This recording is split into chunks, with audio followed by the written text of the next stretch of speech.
യേശു ക്രിസ്തുവിനെ ക്രൂശിപ്പാൻ കൂട്ടുനിന്ന മതത്തിന്റെയും പാരമ്പര്യത്തിന്റെയും പേര് പറഞ്ഞ് അബ്രഹാമിന്റെ സന്തതികളിൽ നിന്ന് വീമ്പിളക്കിയ ജനം ആ രക്തം ഞങ്ങളുടെ മേലും ഞങ്ങളുടെ മക്കളുടെ മേലും വന്നുകൊള്ളട്ടെ എന്ന് നിലവിളിച്ചു. കാരണം എന്താണെന്നറിയാമോ?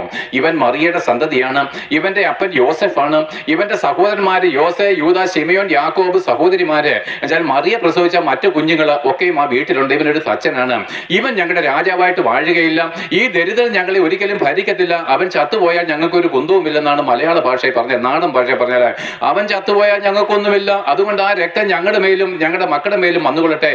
ആ രക്തത്തെ അവർ നിസാരവൽക്കരിച്ചു. എന്നാൽ അവർ തള്ളിക്കളഞ്ഞ കല്ല് തന്നെ മൂലക്കല്ലായിട്ട് തീരുമെന്ന് അവർ അറിഞ്ഞില്ല. അതിന്റെ പരിണിതഫലമായിട്ടാണ് നിങ്ങൾക്കറിയാമോ ഇപ്പോൾ യഹൂദന്മാർ അനുഭവിക്കുന്ന കഷ്ടങ്ങൾ. സർവ്വരാജ്യവും അവരെ ഞെരുക്കുന്നു. അതിനുശേഷം AD 70 അവരുടെ മനോഹരമായിരിക്കുന്ന ദേവാലയം, ശലോമോൻ പണിഞ്ഞ ദേവാലയം, ടൺ കണക്കിന് സ്വർണവും മറ്റു വിധമായിരിക്കുന്ന അലങ്കാര വസ്തുക്കൾ കൊണ്ട് നിർമ്മിച്ച ആ ദേവാലയം രാജാക്കന്മാർ വന്ന് ഇടിച്ചു നിരത്തി കല്ലിന്മേൽ കല്ല് ശേഷിക്കാതെ തകർത്ത് കളഞ്ഞു.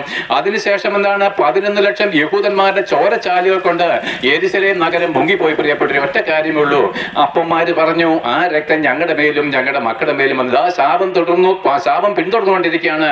രണ്ടാമത്തെ ഏറ്റവും പ്രധാനപ്പെട്ട കാര്യം, അവർക്ക് രാജ്യമില്ലാതെ സർവ്വ രാജ്യങ്ങളിലും ചെതറിപ്പോയി.